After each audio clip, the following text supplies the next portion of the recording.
जय श्री राम। योगेश अनंत कालिका सभी सुनने वालों को प्यार भरा नमस्कार।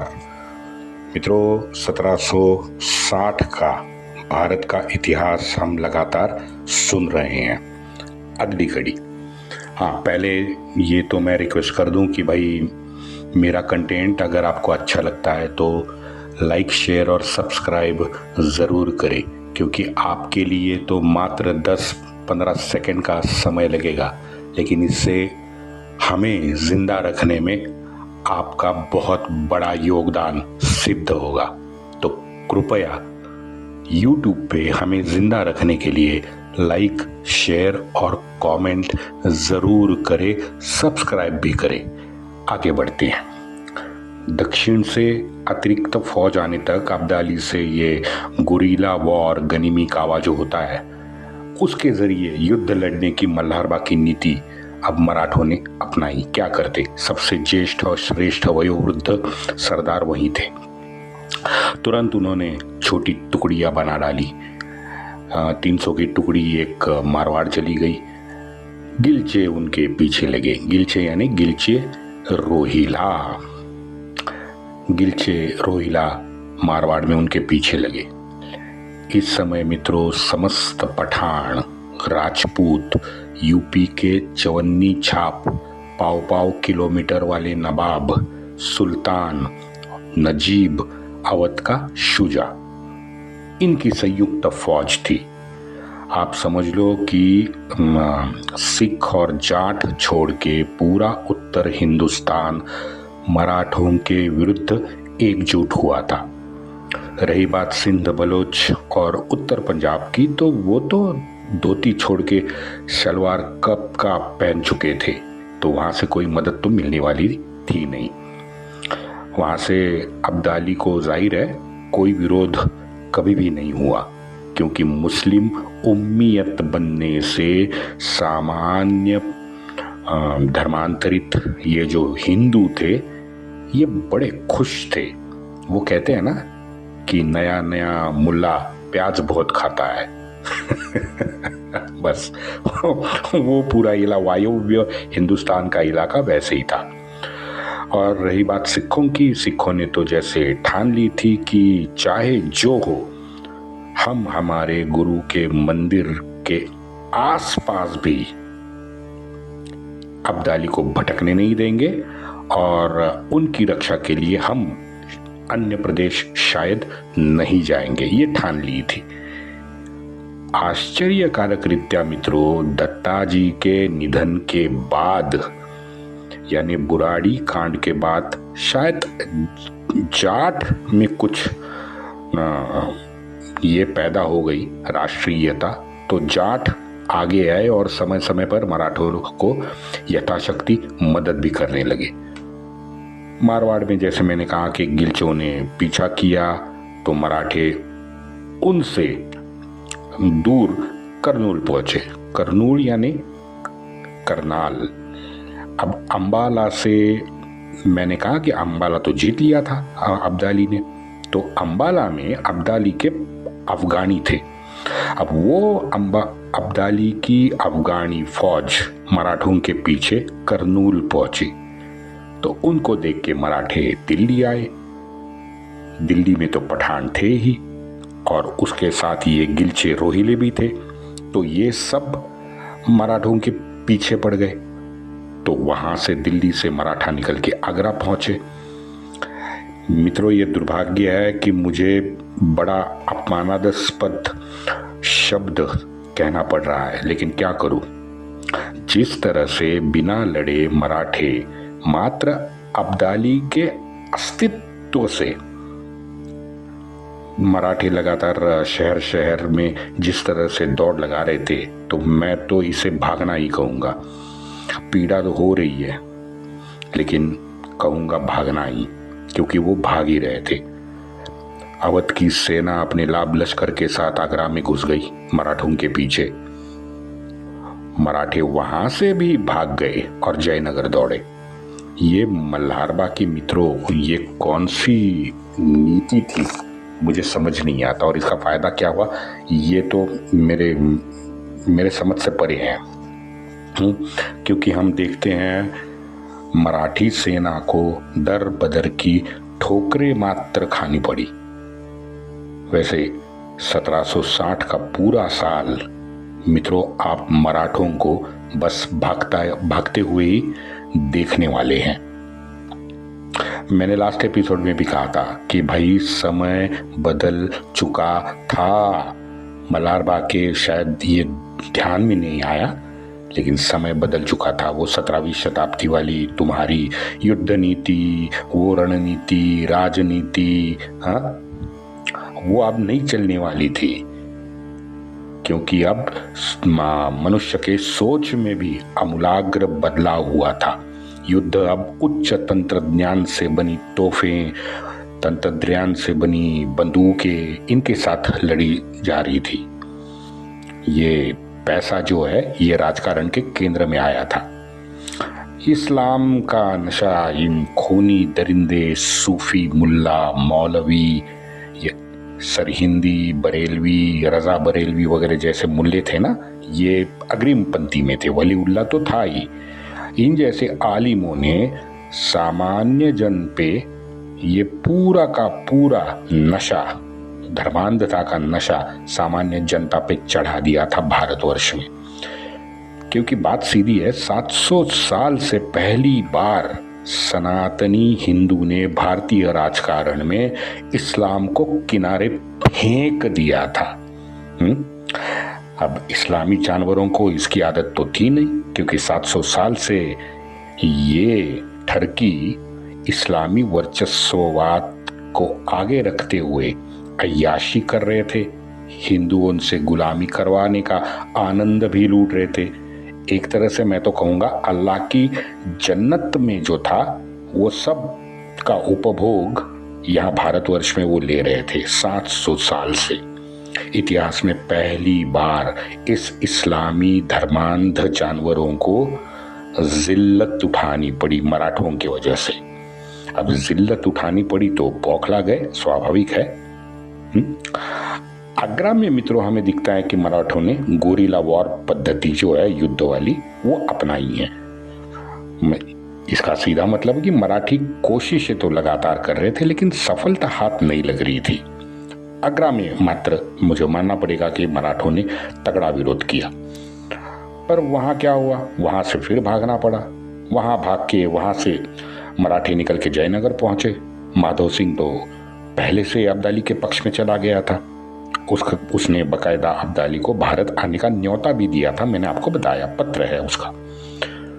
लेकिन मित्रों 1760 में ये हमारी भारत माता बड़ी प्रसन्न थी।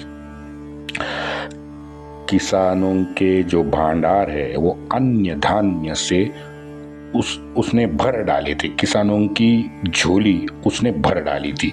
जहां देखो वहां उत्तर भारत में सुबत्ता थी। मार्च में सारे उत्तर भारत में जो रबी फसल निकाली इन्होंने, उसका बम्पर रिकॉर्ड सामने आया। खाने पीने की सारी समस्या मिट चुकी थी। लिखा है कि चना, गेहूं, गाजर और तरबूज, इन चारों से सारा पूरा उत्तर हिंदुस्तान भरा पड़ा था। फाल्गुन शुद्ध 15 यानी 1 मार्च को यमुना पार करके मराठे सिकंदरा पहुंचे। जम के लूट लिया सिकंदरा को। वहां का एक नवाब था, नवाब को शहर से भागने पे मजबूर भी मराठों ने किया। सिकंदरा में मराठों ने होता शनि पूजन भी किया और बाद में वही गांव में दावतें भी उड़ाई। सिकंदरा में जब मराठे थे तो जाठों ने मराठों को खबर पहुंचाई कि अब्दाली आ रहा है। अब होड़करों का कहना था कि भाई अब्दाली आ रहा है तो यहाँ से नहीं भागेंगे, जाठों के साथ संयुक्त फौज बना के यहीं पे लड़ेंगे। लेकिन जनको जी तैयार नहीं था, क्योंकि जनको जी 1.5 साल से मराठी सेना के साथ उत्तर हिंदुस्तान में युद्ध भूमि में था। ज्यादा महत्वपूर्ण है मित्रों कि ये 1.5 साल में सभी युद्ध, छोटी मोटी लड़ाइयां भी मराठी लगातार हार भी रहे थे। और इस हार के कारण सभी मावड़े जो थे ये मानसिक दबाव में थे और ये जनकोजी जानता था। अब्दाली के दहशत के साये में सभी मावड़े आ चुके थे। तो जनकोजी ने एक उल्टा सुझाव दिया। जनकोजी ने कहा कि मल्हारबा अपनी इंदौरी फौज के साथ जाटों को मिलाए और वो दोनों अब्दाली से लड़े। ये कभी होने वाला तो था नहीं। गंगाधर पंत, यशवंत पंत, चंद्रचूड़, नामोल्लिखित मैं कर रहा हूं उपनाम चंद्रचूड़। ये गंगाधर पंत, यशवंत, चंद्रचूड़ वही पूर्वज है ना जिनके वंशज ये कौन थे, सीजीआई थे ना अपने धनंजय चंद्रचूड़, और उनके पिता कौन थे, यशवंत चंद्रचूड़। यशवंत चंद्रचूड़ अकेले भारतवर्ष के सीजीआई है जो 7 साल कुर्सी पे चिपके रहे। उनका बेटा भी 2 साल चिपका रहा। बताओ, बाकी के सीजीआई आते हैं 6 महीने, कोई 8 महीना, कोई 2 महीना, कोई 4 महीने, बैठते हैं निकल जाते हैं, बैठते हैं रिटायर्ड होते हैं, बैठते हैं रिटायर्ड। लेकिन ये दोनों चंद्रचूड़, बाप 7 साल था, बेटा 2 साल था, और इन्हीं के पूर्वज गंगाधर पंत, यशवंत थे। इसलिए मैंने कहा इनका अक्सर मैं उपनाम नहीं लेता हूं, नाम तो बहुत बार लेता हूं लेकिन उपनाम नहीं लेता, आज पहली बार ले रहा हूं। गंगाधर पंत, यशवंत, चंद्रचूड़, इनका महाराष्ट्र में एक बहुत बड़ा हवेली भी है लकड़ी की, जो आज ये हमारे सीजीआई धनंजय चंद्रचूड़ वहां अक्सर जाया भी करते हैं। चलो आगे बढ़ते हैं।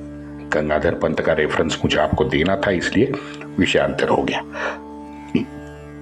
तो गंगाधर पंत यशवंत को आगे भेजकर शिंदे होळकर आगरा के पास वहां से चले गए। 8 मार्च 1760, 8 मार्च का एक होळकर का पत्र है कि हम बलौड़े के पास रुके हैं, अब 2-4 रोज में दिल्ली के लिए हम रवाना होंगे। शत्रु के पारिपात्य करने का बाहुबल हम में मौजूद है, चिंता ना करें। दिल्ली का एक दूसरा पत्र सुने। महादजी शिंदे सिकंदरा लूट के आगे निकले। 4 कोस पहुंचने पर महादजी शिंदे को खबर आई कि अब्दाली आ रहा है। समय न गवाते हुए गंगाधर पंत, आनंदराव राम, सटवाजी खराड़े, इन तीनों को फौज लेके अब्दाली से निपटाने के लिए उन्होंने आगे भेजा। गंगाधर पंत यमुना पार फतेहाबाद पहुंचे। अब्दाली तब तक मथुरा के पास पहुंचा था। आगे आगरा आने के अब्दाली के संकेत थे। वैसे गंगाधर पंत और अब्दाली का ये चूहा बिल्ली का खेल जो है, ये जो भागदौड़ है, ये अप्रैल और मई 1760 ये 2 महीने लगातार चली। उसमें सटवाजी खराड़े, संताजी बावड़े, महिपत राव दीवान, इन सरदारों को अब्दाली से रोहिला खंड में लड़ने के लिए ऑलरेडी तैनात कर दिया था। जाहिर है अब्दाली ने धावा बोल दिया। अब्दाली तो मराठों के पीछे लगा ही हुआ था। रोहिला खंड में मराठे थे, अब्दाली ने वहां धावा बोल दिया। दुर्रानी के अफगान अब पीछे हटने को बिल्कुल तैयार नहीं थे। ये हमारे वयोवृद्ध मल्हारराव होळकर का जो गोरिला युद्ध नीति थी ना ये उत्तर भारत के नदियों के तट पर या उनसे सटे जो बड़े बड़े मैदान होते हैं ना, वहां इनकी ये गोरिला युद्ध नीति ढेर हो गई। छोटी छोटी 6 टुकड़ियां थी रोहिला खंड में बनाई गई थी। ये सारी 6 टुकड़ियां अब्दाली ने ढेर कर दी। मराठों ने लगभग 500 मावड़े रोहिला खंड पे खोए हैं। अन्य मावड़ों का जाहिर है धीर छूटा, भागने लगे। वहां विजय के उन्माद में गिलचे रोहिले और अफगानी पठानों ने 3 मंदिर जमींदोज किए। मराठों पे तुम्हारी अगर जीत है तो मंदिर जमीन दोस्त करके आपको क्या मिलेगा ना। मंदिर जमीन दोस्त तो करना ही था, आसुरी आनंद चाहिए था। 500 मावड़े तो मार दिए, लेकिन मावड़े मारने से क्या होता है, वो तो और 500 जिंदा होंगे। जैसे आज 50 हम अतिरेकी मारते हैं, लेकिन फिर से इस्लामी अतिरेकी जिंदा तो होते हैं ना। मंदिर भी तोड़वा दिए ताकि आपके कॉन्फिडेंस को ठेस पहुंचे, और बिल्कुल सही निशाने पे दाव है।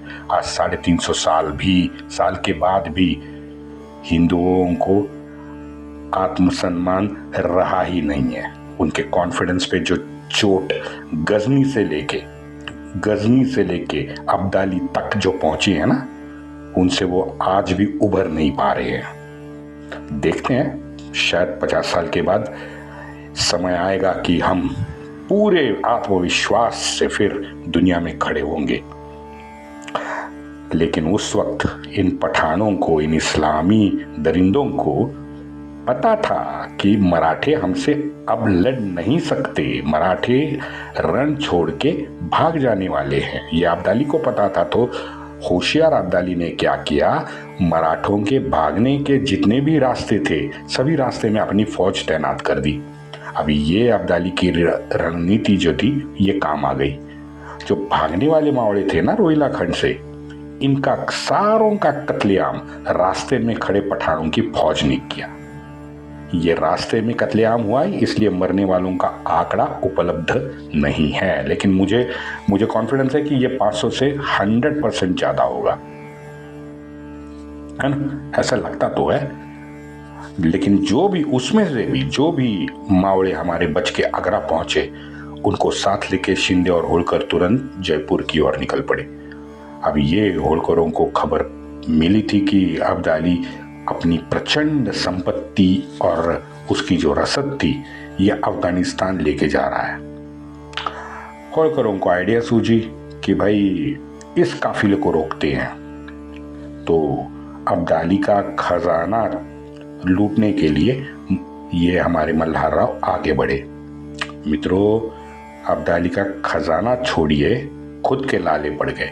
सिकंदरा के पास अचानक 15,000 रोहिले गिलचों ने होलकर के टुकड़ी पे छापा मारा। होलकरों को अपने 450-500 मावड़ों के साथ वहां से भागना पड़ा। मुझे अब्दाली का खजाना रोकने वाले होलकर के छावनी में जो युद्ध सामान, कुछ उनका पर्सनल जो सामान था, ये भी अब्दाली ने जब्त करके उठा के लेके गए। बताइए, इस भागम दौड़ में जून आया। अब जून आया तो यहाँ यमुना जी का पानी का स्तर था, वो बढ़ने लगा। अब्दाली ने दिल्ली के पास कोलजड़ेश्वर नामक एक जगह है, जिसे अनूप शहर भी कहा जाता है, वहां अपनी वर्षा ऋतु की युद्ध छावनी बनाई। शिंदे और होलकर ये दोनों तब करौली संसार के पास थे। इस आखिरी छापे में मित्रों सटवाजी खराड़े महिपतराव दीवान को वीर मरण प्राप्त हुआ। सटवाजी का पुत्र था शिवाजी। अब इस सटवाजी के पुत्र शिवाजी को गिलचे रोहिला उठा के अपने यहाँ ले गए। उनको छुड़ाने के लिए मल्हार बा ने बड़ी मोटी रकम गिलचों को अदा की, तब जाके वो शिवाजी खराड़े को छुड़वा सके। उत्तर में जहां देखो मित्रों, 1760 में मराठा जितने भी मावड़े थे, सब निराशा के गर्द में पड़े हुए थे। अब मराठों की निराशा देख के राजपूतों का आनंद देखने लायक था। क्या बात है, राजपूत बड़े खुश थे, क्योंकि दत्ताजी के दुखद निधन के बाद वहाँ वजीर शहाबुद्दीन भी कुंभेरगढ़ भाग गया था। मैंने आपको बताया था, वहाँ जाटों ने उसको आश्रय भी दिया। फिर दिल्ली आया, अब्दाली ने फिर वजीर बनाया। फिर बाद में कुछ गड़बड़ हो गई, वह दोनों में मन मुटाव हो गया। तो कुछ दिन बाद शहाबुद्दीन अब भाग्यनगर अपने पैतृक घर निजामशाही में चला गया। वहां भी कुछ डाल नहीं गली उसकी। तो आखिरी जीवन के 20 साल जंगलों में, वनों में इस सल्तनते हिंद के वजीर शहाबुद्दीन ने बिना परिवार अकेला, ये शहाबुद्दीन वनों और जंगलों में भटकता रहा। अवस्था देखिए क्या है। इसी का नाम जिंदगी है। लिखा है, अत्यंत दयनीय स्थिति में वो वजीर शहाबुद्दीन भटक रहा था। जाहिर है भिखमंगा तो बना ही था। आखिरकार इस भिखमंगे शहाबुद्दीन को 1790 में सूरत में कब्र एक मिली और वहीं उसको दफनाया गया 1790 में। तो 1760, 61, 62 के बाद में 1790 तक आपका 28 साल ये जंगलों में भिखमंगा भीख मांगते फिर रहा था। ये है नियति। वंदे मातरम।